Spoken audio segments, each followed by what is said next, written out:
Bem-vindos à aula de oxigenoterapia. Nesta aula vamos rever a anatomia do aparelho respiratório e vamos falar sobre o processo respiratório e as respectivas técnicas de administração de oxigênio. Anatomia.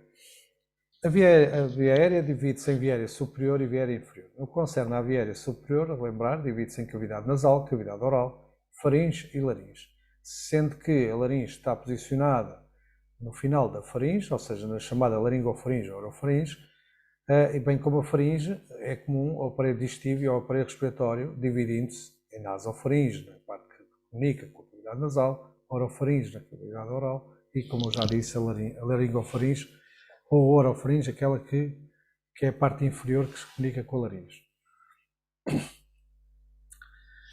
Portanto, a laringe é uma estrutura suportada no ocioide, em que dá início à via aérea inferior. Portanto, no seu interior temos a parte superior, temos a glote, a epiglote, que é uma membrana que permite encerrar a via aérea para não haver entrada de ar sólidos ou líquidos, e, como ali vemos marcado a branco, são as cordas vocais que permitem a fonação através da passagem do ar. O diafragma é o principal músculo da respiração, sendo depois auxiliado também pelos intercostais. Ao nível da via aérea inferior temos então, começa na laringe, temos traqueia, brônquios, bronquíolos e alvéolos pulmonares, sendo que os bronquíolos e alvéolos pulmonares já fazem parte da estrutura do pulmão. O brônquio é composto por músculo liso e que, quando é afetado, numa situação que provoque a sua inflamação, ele vai contrair. A seguir à contração vamos ter um processo inflamatório que vai provocar edema da sua parede, que vai reduzir ainda mais o diâmetro interior e posteriormente a acumulação de secreções. Isto chama-se e denomina-se por broncoespasmo. O pulmão é revestido por duas pleuras, a parietal e a visceral, e é preciso ter atenção que cada pulmão tem o seu par de pleuras. Entre estas duas pleuras não existe espaço, portanto a pressão é negativa, mantendo as duas em contacto permanente, e quando entrar o sangue para este espaço, ou outro líquido qualquer, portanto entrar ao sangue vamos ter um pneumotórax ou um hemotórax, ou pode acontecer o surgimento de outros fluidos em determinadas patologias. As pleuras, a que está do lado da grelha costal, denomina-se por parietal, e a que está do lado do pulmão denomina-se por visceral. Na extremidade do bronquíoleo temos o alvéolo, que portanto, faz parte da estrutura do pulmão, que está revestido de capilares, em que, neste caso, o capilar arterial transporta sangue venoso e o capilar venoso transporta sangue arterial. Isto porque nós temos que recordar, do ponto de vista anatómico da circulação, o coração é que recebe o sangue vindo de todas as partes dos corpos e o envia para todas as partes do corpo. Do lado direito, ele recebe o sangue que vem da parte superior do tronco e da parte inferior do corpo, através das veias cabas superiores e inferiores, que entram na aurícula direita. Este sangue é venoso, portanto, vem pelas veias cabas. Entra na aurícula direita, vai passar para o ventrículo direito e é bombeado para o pulmão através da artéria pulmonar. Ora bem, se é a artéria pulmonar que está a bombear sangue que veio do retorno venoso, este sangue é venoso, daí que o capilar arterial no pulmão tem sangue venoso. Depois, quando o sangue é oxigenado, recebe o oxigênio e elimina o CO2, ele vai sair do pulmão através da rede venosa pulmonar, ou seja, regressa ao pulmão pelas veias pulmonares, e aqui é sangue arterial, entrando na aurícula esquerda, passando para o ventrículo esquerdo e depois bombeado para todo o corpo pela artéria aorta. Portanto, é um ciclo da circulação a nível pulmonar. Portanto, recordemos aqui em termos de anatomia, principalmente estas questões. A via aérea divide-se então em via aérea superior, com as suas estruturas, cavidade nasal, cavidade oral, laringe e faringe. A via aérea inferior, a traqueia, brônquios e pulmões, sendo que nos pulmões temos os bronquíolos e alvéolos pulmonares e os respectivos capilares. Não esquecer, as trocas gasosas ocorrem ao nível alvéolo capilar e ao nível capilar celular. Portanto, não ocorrem nas veias nem nas artérias. As veias e artérias são transportadores do sangue oxigenado e do CO2, neste caso, é um subproduto gerado pelo processo metabólico. O movimento respiratório, a que chamamos de ventilação, é composto por uma inspiração e uma expiração. A função do aparelho respiratório é garantir o fornecimento de oxigênio que superior às necessidades do organismo e garantir a excreção dos subprodutos gerados pelo metabolismo do ponto de vista respiratório, mas principalmente o CO2. Não esquecer que só existe uma respiração eficaz com uma circulação eficaz e vice-versa também é verdade, só existe uma circulação eficaz com um processo respiratório eficaz. Ora bem, processo respiratório, como é que respiramos? Temos então dois processos, se nos lembrarmos do que falamos atrás, entre que é a ventilação, que é o ato mecânico, inspiração para expiração, e o processo metabólico, que é a respiração, as trocas gasosas. Comumente dizemos respiração para tudo, mas na prática a respiração corresponde às trocas gasosas entre, neste caso, o oxigênio e o CO2, ou seja, fornecendo oxigênio ao organismo e eliminando o CO2. Portanto, estes dois movimentos, da inspiração e a expiração, naturais, são movimentos naturais, são autónomos, mas que é controlado pelo nosso centro respiratório, mas sobre o qual podemos exercer a nossa vontade. Isto é importante principalmente quando avaliamos a frequência respiratória de um doente, que é tentar avaliar a frequência respiratória, uma vez que ele pode alterar esse padrão respiratório, sem este se aperceber que o estamos a fazer.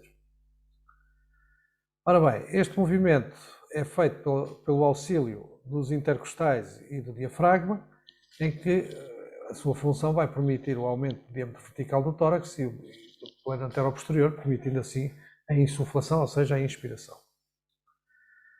A inspiração resulta basicamente do processo oposto de relaxamento muscular e o ar é expirado. Na prática, a inspiração é um movimento ativo, em que o doente faz este esforço para inspirar e quando relaxa, expira. Num doente em dificuldade respiratória, os dois movimentos tornam-se ativos, o que quer dizer que o consumo de energia e principalmente de oxigênio é superior a um processo normal. Para percebermos aqui de uma forma sucinta o que se passa em termos de volume respiratório, o nosso pulmão tem uma capacidade, dependendo do tamanho de pessoa, uma para a outra, vamos calcular uma média de 7 litros, em que 2 litros é o que mantém o alvéolo expandido, portanto, ar no pulmão, e em cada ciclo respiratório, portanto, ao fim de um minuto, trocamos cerca de 5 litros de ar. Isto em média, isto varia de pessoa para pessoa. O que quer dizer que a frequência respiratória do doente é determinante para avaliar a eficácia da respiração. Na primeira abordagem, nós avaliamos a qualidade da respiração, que é como é que o doente está a respirar. Se há ruído, se não há ruído, se está cianusado, se não está cianusado, pálido, suado, se há esforço ou não respiratório. Numa abordagem secundária, vamos avaliar então de uma forma quantitativa e também qualitativa. Portanto, não deixamos só de avaliar a qualidade na abordagem inicial. Continuamos a manter essa avaliação. E aqui vamos avaliar então a frequência respiratória do doente. O ciclo normal respiratório para um adulto é entre 12 a 20 ciclos, podendo ser mais em determinadas condições e ser menos em outras condições.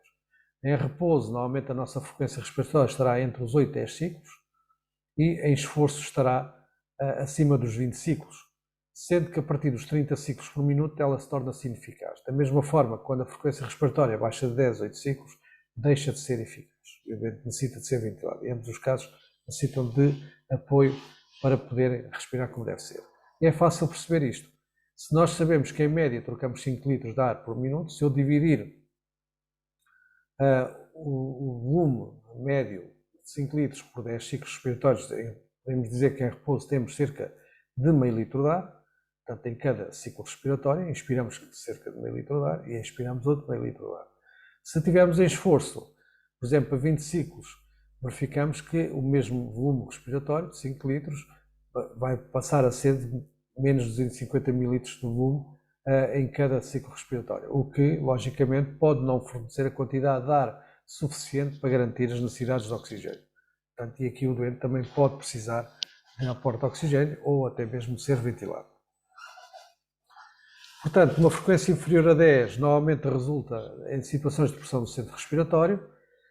Só esta diminuição da frequência respiratória vai aumentar a retenção de CO2, ou seja, se a frequência diminui, o corpo vai tornar-se ácido por retenção de CO2, portanto vamos acumular CO2, vai haver menos oxigênio, o tempo entre ciclos como é maior, o consumo de oxigênio aumenta e daí haver maior produção de CO2.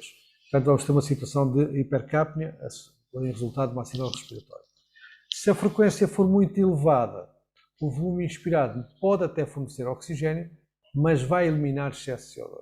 E vamos ter uma situação de hipocapnia e, à mesma, podemos ter também uma situação de acidose respiratória. Agora, é preciso entender isto. O processo respiratório no processo respiratório, o oxigênio mantém-nos vivos, mas quem nos faz respirar, quem nos dá o estímulo respiratório, é a subida do CO2. Daí que temos de ter sempre atenção que os dois processos têm que estar garantidos, ou seja, fornecer oxigênio ao doente e garantir que ele expire adequadamente o CO2. Seja em que situação for, seja na administração de oxigênio suplementar, seja na ventilação artificial do doente. Quando avaliamos a frequência respiratória, então podemos ter aqui um padrão e que vamos tentar perceber qual é a causa desta alteração da frequência respiratória, caso exista. Se temos uma taquipneia, ou seja, um aumento da frequência respiratória, logicamente que a primeira causa que nos vem à cabeça é comportamental. A ansiedade, o medo, a dor, tudo isto leva ao aumento da frequência respiratória. Portanto, aqui o que há a fazer é, se a causa é comportamental, é tentar resolver a causa, o problema, e tentar diminuir a ansiedade, tentar diminuir o medo, a dor, se tal for possível, etc. Depois temos situações que são perfeitamente naturais. Portanto, as crianças que têm frequências respiratórias mais elevadas, têm um pulmão também mais pequeno, em que as frequências são maiores, a prática de esforço também aumenta a frequência respiratória, o esforço físico, etc. Depois temos situações que temos de ter atenção que levam à hipóxia, que é o caso da dificuldade respiratória, da dispneia, os quadros de dispneia, de disfunção da respiração, é o que quer dizer dispneia, a hipovolémia, um ar pobre em oxigênio que vai levar ao aumento do CO2 e à diminuição do oxigênio no tecido celular e aumenta a frequência respiratória, e outras situações patológicas que podem existir. Não esquecer então que a frequência considerada normal para um adulto é entre 12 a 20 ciclos, no mínimo tolerado é 10, 8, 10, o máximo tolerado é de 20 a 29, sendo que a partir dos 29 a frequência respiratória não é eficaz. E se o doente está inconsciente, este doente necessita de ser ventilado para garantir que ela realmente consiga fornecer o oxigênio necessário e eliminar o CO2 existente. Se tivermos uma bradipneia, ou seja, uma frequência respiratória inferior a 10, inferior a 12, 10, aqui já não há causas comportamentais. Portanto, normalmente existem lesões ou situações mais graves em que destaca-se a depressão do sistema nervoso central, podendo haver também traumatismo cardioencefálico, o traumatismo vertebral, o AVC, algumas intoxicações provocam este tipo de situações. Também temos outras causas, por exemplo, ambiental, a hipotermia grave, em que vai haver uma bradicárdia e uma bradipneia resultante da diminuição do metabolismo e que acaba por diminuir a frequência respiratória. E depois temos as causas obstrutivas, que é o caso dos edemas da via aérea, obstrução mecânica por corpo estranho, ou o posicionamento da cabeça, e eu chamo a atenção à flexão anormal ou à extensão anormal da cabeça, que pode levar à obstrução da via aérea e, por esta razão, levar à asfixia. Portanto, o ritmo básico da ventilação em relação à sua frequência pode variar em profundidade e frequência, não é? Como está aqui assim dito, uma vez que este vai se alterar com as necessidades de oxigênio, bem como as necessidades de expulsar o dióxido de carbono, o CO2. Portanto, são as duas razões para que a frequência respiratória, do ponto de vista patológico e não só, possa sofrer alterações. Portanto, é preciso entender então que quando nós administramos oxigênio a um doente, o que nós estamos a fazer é administrar oxigênio suplementar. Ou seja, o nosso ar ambiente tem uma fração de oxigênio, que chama-se fração inspirada de oxigênio, que é o que inalamos, que é cerca de 21%, que é o ar atmosférico, portanto, o oxigênio atmosférico. Ora bem, quando nós inspiramos este ar, não quer dizer que vamos utilizar os 21%. Vamos reter uma parte e vamos eliminar outra. Porque o ar não é só composto por oxigênio, é preciso lembrar isto. Portanto, o ar é um composto de vários gases, em que temos o oxigênio, que é uma fração, e depois temos outros gases, como o nitrogênio, o argon, o dióxido de carbono, etc., que também inalamos quando inspiramos. Quando inspiramos, vamos de certeza a expirar mais CO2 do que oxigênio, que entretanto retemos oxigênio. Do ponto de vista da avaliação quantitativa da função respiratória, a primeira ação foi ver a qualidade da respiração, como é que o doente está a respirar, se está cianótico, se está pálido, se está suado. A segunda fase, a frequência, e agora podemos ainda aferir aquilo que chama-se a saturação periférica de oxigênio. A saturação periférica de oxigênio vai-nos permitir identificar qual é a percentagem de oxigênio que nós temos à periferia, através de um sensor colocado no dedo, no sangue que circula. E a circulação, aquilo que é o considerado normal para um adulto é que a saturação periférica de oxigênio esteja compreendida entre os 94, 95 e os 98. Para isto, quer dizer que a pressão parcial de oxigênio no sangue, que é a quantidade de oxigênio existente no sangue, é chamada pressão parcial de oxigênio, que só é possível aferir em ambiente hospitalar através de uma análise, estará compreendida numa pressão entre os 71 e os 100 mm de coluna de mercúrio. Não esquecer que temos outros gases da função respiratória, que também podem ser mensuráveis, que é o caso do CO2 através da capnografia e o monóxido de carbono, em que é um subproduto também no metabolismo, mas que nós conseguimos eliminar a nossa função respiratória, não só com o próprio metabolismo, a própria filtração do sangue, em que é na casa dos 5%. Enquanto o CO2 está compreendido em pressão, ou seja, em milímetros de mercúrio, e que num indivíduo normal estará compreendido entre os 32, 42, 45, portanto andará à volta disto, mas como eu vos disse, é preciso ter um equipamento para isto, que é o capnógrafo, e é avaliado, o CO2 é avaliado no hélio expirado, mas deixemos isso para outra aula. Ora bem, como é que funciona o oxímetro? O oxímetro é como se tivéssemos uma caixa em que a caixa vazia é 0 e a caixa cheia é 100. Portanto, e ele só consegue nos dar isto, portanto 100%. Portanto, quando nós utilizamos o oxímetro, temos que perceber o que é que o oxímetro está a fazer. É um sensor de infravermelhos que projeta um feixe de infravermelhos na extremidade do dedo, em que consegue, através da variação do feixe de luz, perceber qual é a quantidade de oxigênio, eletronicamente, a quantidade de oxigênio que existe em termos percentuais. O que quer dizer que se eu encher a caixa temos 100% de oxigênio, mas temos aqui outra questão que é importante, que é perceber isto. Eu posso pegar, imaginem que as moléculas de oxigênio são bolas, e eu agora tenho 100 bolas dentro da caixa. E quer dizer que o oxímetro vai me dizer que tem 100. Eu pego mais 10 bolas, meto lá dentro, calculo bem, e cabem mais 10 bolas. E passaram a existir 110 bolas dentro da caixa. Este 110 é a pressão parcial de oxigênio no sangue. Mas o oxímetro não tem essa capacidade. O limite do oxímetro é o limite da caixa. E só vai-me ler 100. Mas eu já tenho 110. Posso pegar em mais 10 bolas, pôr lá dentro 120. E as bolas ajustam-se, a pressão aumenta e elas ficam agregadas umas às outras. Portanto, passamos a ter uma pressão parcial de oxigênio de 120 e uma saturação periférica de oxigênio que não sai do sangue. O que vai acontecer a seguir é que isto não é benéfico para o doente, porque ao aumentarmos a pressão parcial de oxigênio no sangue, vamos provocar várias alterações. Uma delas vai haver um mecanismo de resposta simpática que é aumentar a vasoconstrição, o que vai diminuir o fluxo de sangue, portanto a quantidade de sangue que vai chegar aos tecidos, portanto não vai melhorar o quadro. Por outro lado, aumenta a afinidade das moléculas de oxigênio à hemoglobina, sendo que a caixa é hemoglobina. O que quer dizer que se eu meto muito oxigênio lá dentro, as pressões de oxigênio são muito grandes e levam mais tempo este oxigênio a libertar-se da hemoglobina, e daí que a função respiratória não é eficaz por causa disso. Portanto, o ideal é que o doente apresente uma saturação periférica de oxigênio dos 95 e 98. Quando nós temos um oxímetro só a marcar 100, isto também não é bom sinal, porque pode indicar que a pressão parcial de oxigênio está muito superior a 100, o que é prejudicial para o doente. Além de que esta subida excessiva do oxigênio, além da vasoconstrição que vai impor, pode provocar atlesia pulmonar, por eliminação das pressões alveolares e provoca o colapso do alvéolo. Ora bem, a SpO2 é uma ferramenta importante que nos vai ajudar a avaliar, então, a eficácia, é mais um complemento para avaliar a eficácia da função respiratória. No entanto, é preciso ter alguma atenção. Primeiro, temos de ter vários sensores. Normalmente utilizamos só o de dedo, o digital, mas devemos ter outros sensores porque depende do doente para doente e das condições em que temos. Segundo, temos que compreender que, apesar de ser um elemento importante na avaliação do doente, a oximetria, esta pode ser influenciada, quer por um doente hipotérmico, pela vasoconstrição periférica imposta, pela existência de vernizes das unhas, mau posicionamento do sensor, muita luz ambiente, etc, etc. Portanto, é preciso ter atenção que pode haver situações em que os valores que nos estão a ser apresentados não correspondem à verdade. Daí que o mais importante com o oxímetro é o que obtivemos da avaliação inicial do doente e como é que está o doente, olhando para o doente. Portanto, percebendo isto, então podemos falar então da administração de oxigênio.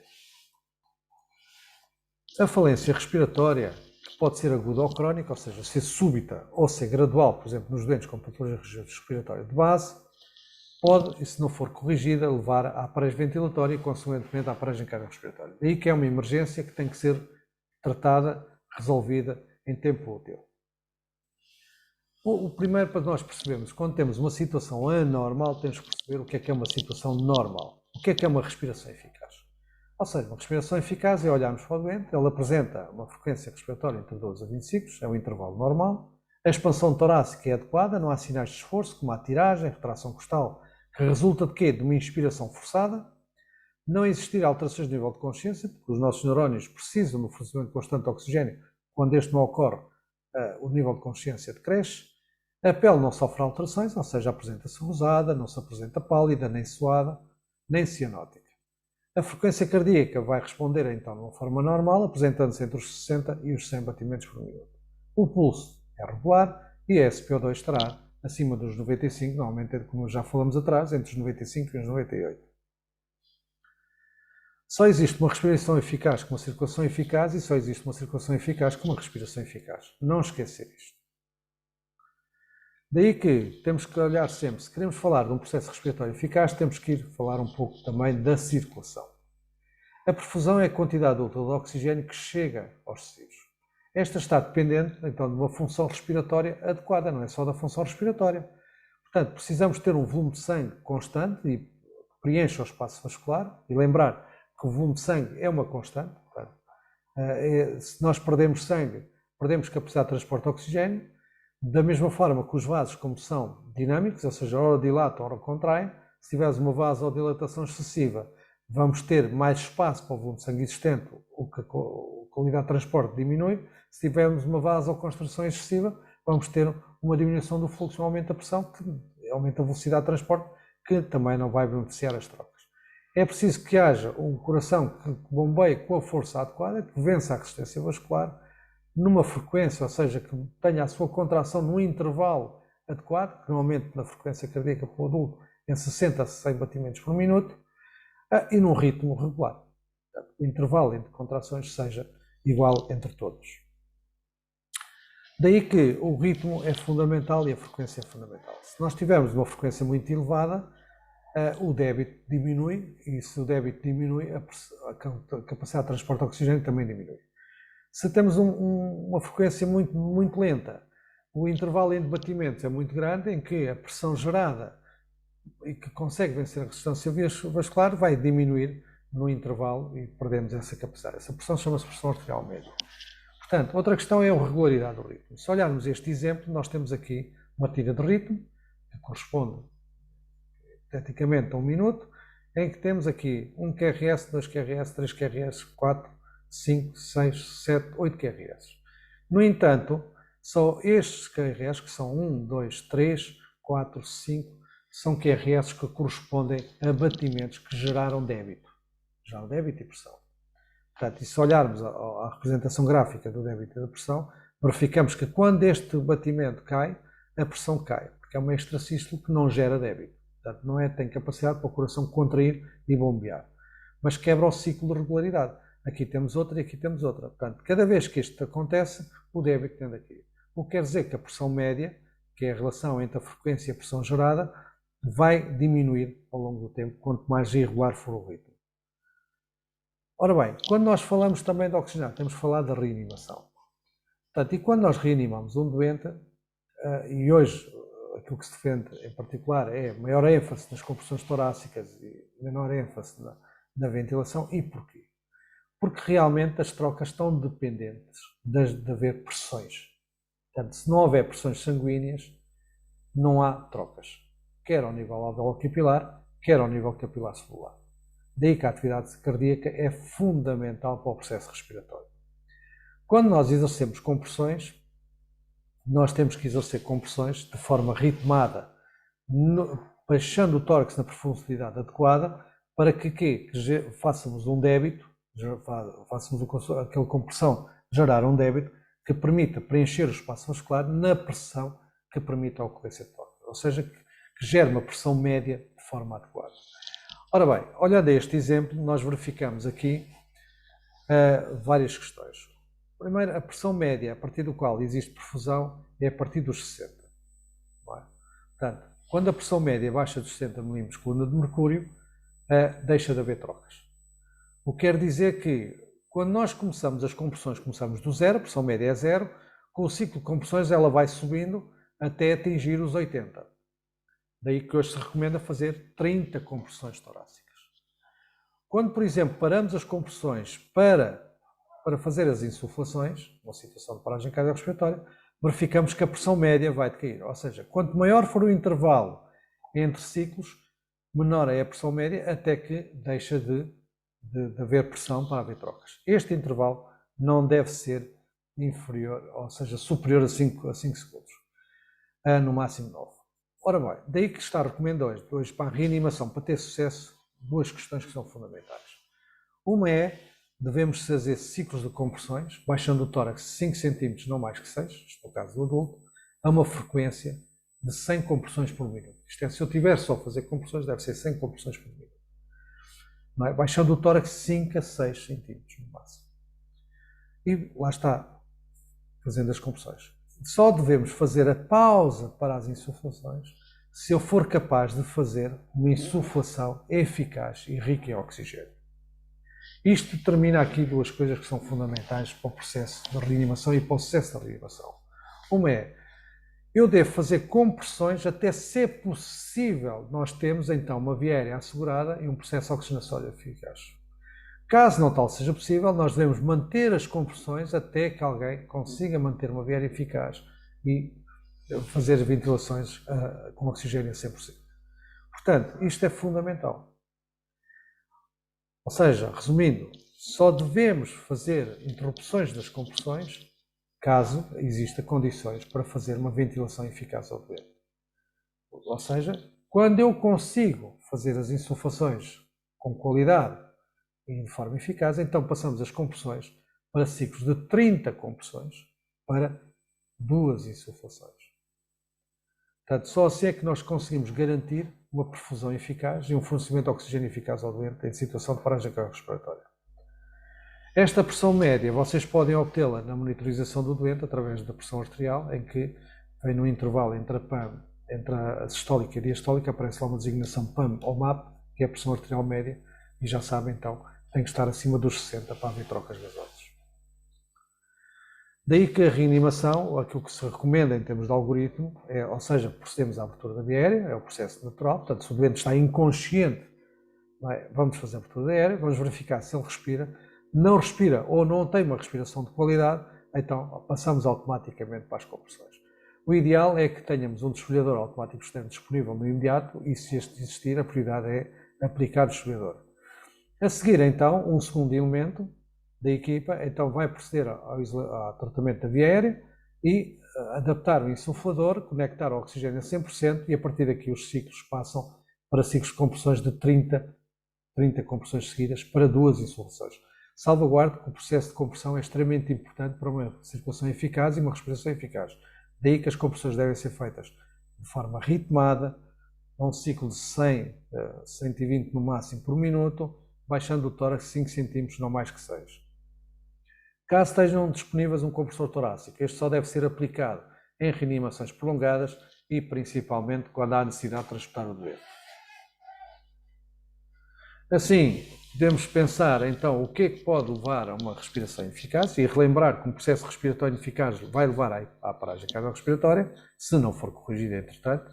Podemos então ter uma atmosfera pobre em oxigênio, podemos ter a obstrução da via aérea, uma transição alveolo-capilar comprometida, como acontece na patologia respiratória, insuficiência circulatória, incapacidade de transporte de oxigênio, principalmente perda de capacidade circulatória, como por exemplo a hipovolémia, processos metabólicos, como a transição capilar celular fica comprometida e o compromisso metabólico também, o caso das hipoglicémias, das hipotermias, etc., que podem entrar aqui. Portanto, tudo isto vai levar à diminuição do oxigênio em circulação e vai levar implicitamente ao aumento do CO2, o que é mau sinal porque torna o corpo ácido, portanto cria uma acidose respiratória aqui. Portanto, as principais causas, as mais comuns, são estas: a obstrução da via aérea, os processos respiratórios em termos de patologia respiratória e a insuficiência cardíaca.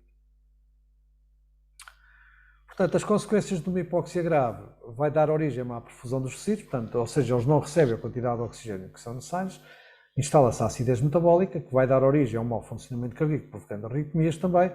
Vai haver lesão dos tecidos, portanto, as células começam a morrer ao fim de algum tempo, isto vai variar de tecido para tecido, ou seja, vai haver morte dos tecidos, falência de órgãos e, logicamente, uma reanimação sem sucesso. Ou seja, quanto mais tempo o processo de insuficiência respiratória, de hipóxia estiver instalado, mais lesões vão ocorrer no corpo, menor a probabilidade de recuperação do doente. Portanto, temos situações em que a respiração não é eficaz, é nestas situações que está recomendada a administração de oxigênio. Não se deve administrar oxigênio por dar. Portanto, só deve administrar oxigênio quando justifica a sua administração. O oxigênio é um medicamento e, como tal, tem regras para a sua aplicação, que é aquilo que estamos a falar. Assim, a administração de oxigênio é nada mais, nada menos que ao ar ambiente, o doente inspira, a aumentar a fração de oxigênio. Quando eu digo que estou a administrar oxigênio a 100%, quer dizer que substitui na totalidade o ar por oxigênio. Portanto, isto é o que se faz, por exemplo, na ventilação artificial do doente.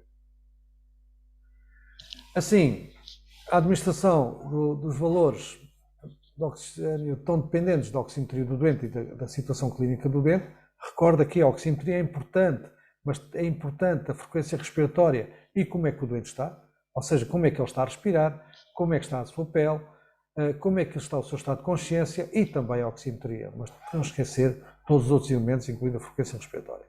E para haver uma solução para este doente, caso ele necessite de administração de oxigênio, temos que pensar sempre que temos uma relação de meio e débito. Ou seja, não é a mesma coisa eu administrar oxigênio com os óculos nasais do que administrar oxigênio, por exemplo, com um insuflador manual ou uma máscara de altas concentrações.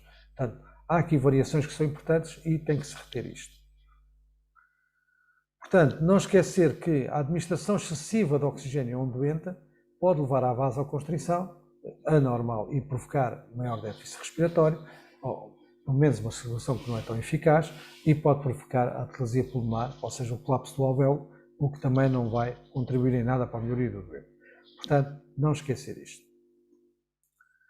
Assim, quando olhamos para os meios de administração, temos que concluir que temos meios de administração que vamos dividi-los em meios de baixas concentrações e altas concentrações e métodos de administração que pode ser por inalação ou por ventilação.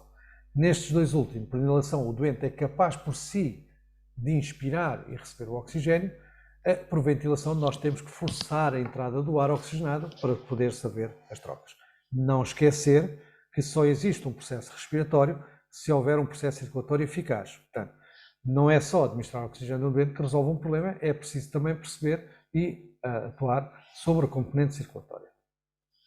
Os meios são diversos, os que estão protagonizados para as ambulâncias são as cânulas nasais, os chamados óculos nasais, em que a administração de oxigênio é por inalação e é feita através das fossas nasais, e a regra aqui é estes meios admitem um débito entre 1 a 6 litros.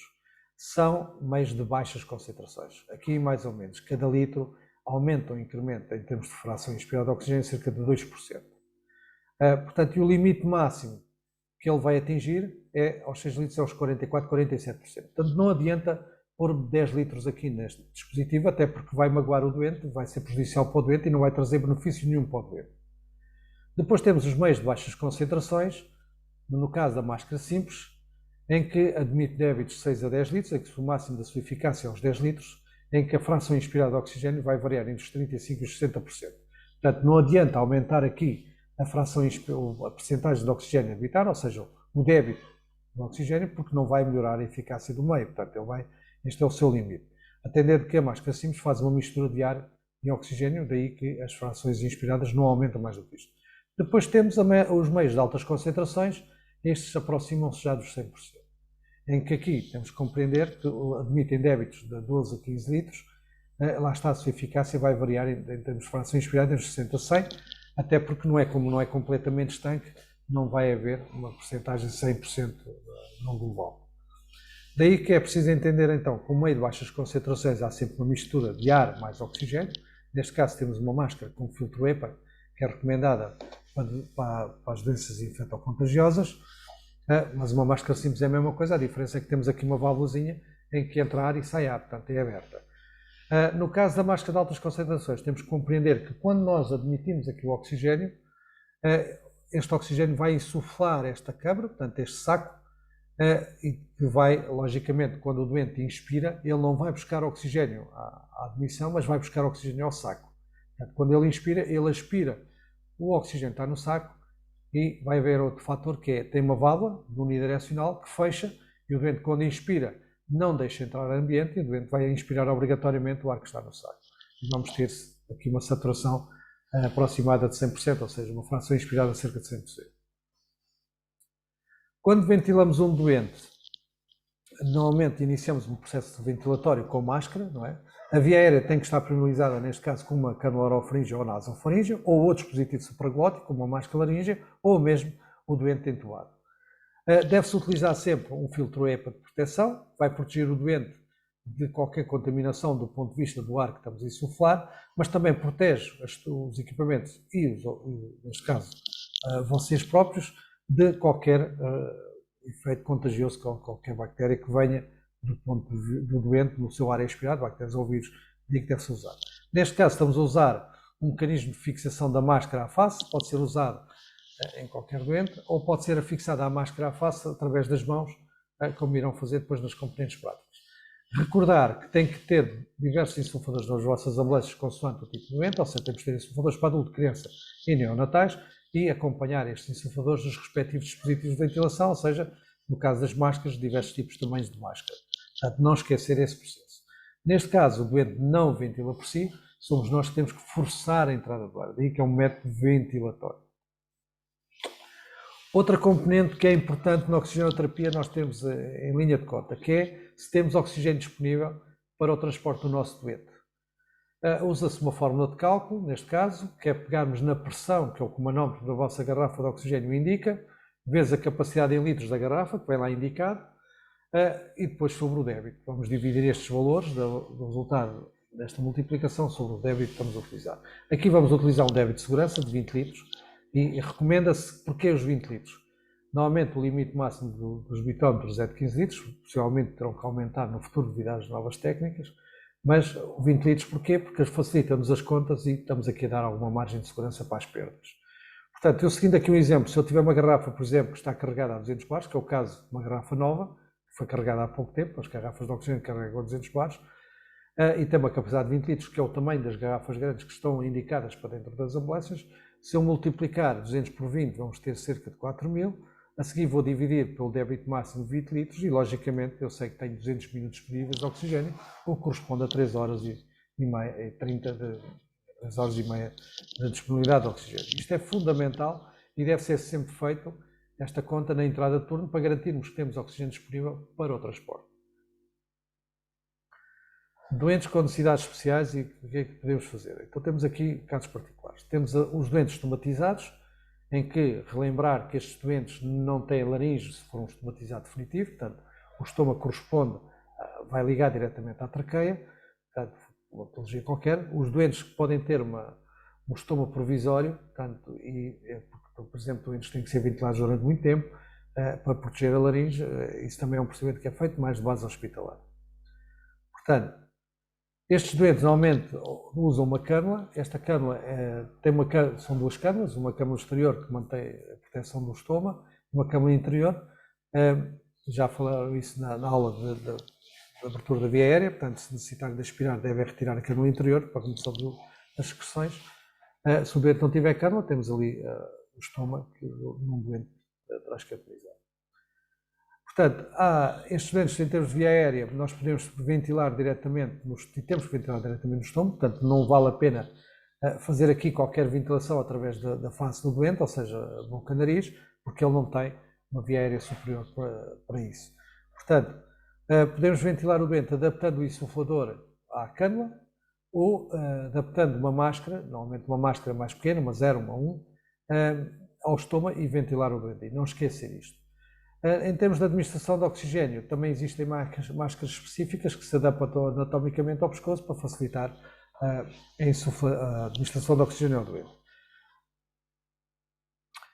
Em doentes que estão ventilados, que é uma realidade que vai começar a acontecer devido aos cuidados em casa, dos doentes que não precisam estar ligados. Normalmente estes doentes, quando desencadeiam problemas respiratórios, normalmente o processo é do ventilador. Portanto, aquilo que está recomendado é desconectar o ventilador e adaptar o insuflador manual e ventilar o doente, tendo sempre atenção ao seu conforto. Estes doentes estarão conscientes e fazer a ventilação e ter sempre atenção se o doente está ou não está confortável com o insuflador, com frequência e volume que estamos a fazer.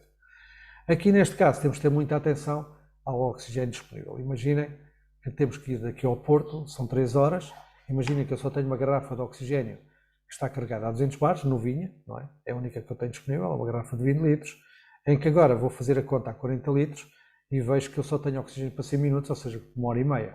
Portanto, não me chega para ir ao Porto. E se eu não fiz este cuidado, este cálculo antes, eu não tenho oxigênio, quer dizer que tenho que tratar disto porque vou chegar a meio do caminho e não tenho oxigênio para ventilar o doente. Normalmente estes doentes não ventilam com oxigênio a altas concentrações, eles vão ventilar a oxigênio a menos de 50% da fração inspirada. Portanto, em resumo, então, o que é que podemos concluir aqui nesta aula? O pré-respiratório, então, é responsável por garantir o aporte de oxigênio ao organismo e garantir a excreção de CO2, nunca esquecer isto. O oxigênio é fundamental para vivermos. O aumento do CO2 é que dá origem ao estímulo respiratório e por aí é que respiramos. O movimento ventilatório é o ato mecânico que corresponde à inspiração e expiração que permite a captura do ar e a exalação do CO2. A respiração ocorre ao nível capilar, ou seja, capilar alveolar e capilar celular, e que está dependente das pressões sanguíneas para que haja trocas. A administração de oxigênio consiste em aumentar uma determinada porcentagem de oxigênio no ar inalado, ou chamada nossa fração inspirada de oxigênio. Para existir uma respiração eficaz, terá de existir uma circulação eficaz, e para haver uma circulação eficaz, terá que existir uma respiração eficaz. O resultado da administração do oxigênio está dependente da relação do meio da administração e ao débito que vai ser utilizado. Portanto, lembrar que não é a mesma coisa administrar oxigênio com óculos nasais, com máscara simples ou com máscara de altas concentrações, e não é a mesma coisa administrar oxigênio a 1 litro, ou 5 litros, ou 10 litros, ou 15 litros. Portanto, nós não administramos litros de oxigênio ao doente. Os litros vão nos permitir chegar a uma determinada fração inspirada face ao meio que eu estou a utilizar. Normalmente, aquilo que está calculado é por cada litro de oxigênio em relação ao meio, aumentamos a fração inspirada entre 2% a 4%. O meio de para utilizar depende da situação clínica do doente e só isto é que determina a administração de oxigênio. Se o doente não necessita de oxigênio, apresenta uma boa avaliação, apresenta uma boa SpO2, ou seja, acima dos 95, este doente não necessita de oxigênio, não deve ser administrado oxigênio. Num doente sem patologia respiratória crónica, a sua SpO2 deve estar compreendida entre então, os 94 e 98, ou seja, 95 e 98. Obrigado pela vossa atenção. Façam a leitura dos outros vídeos. Obrigado.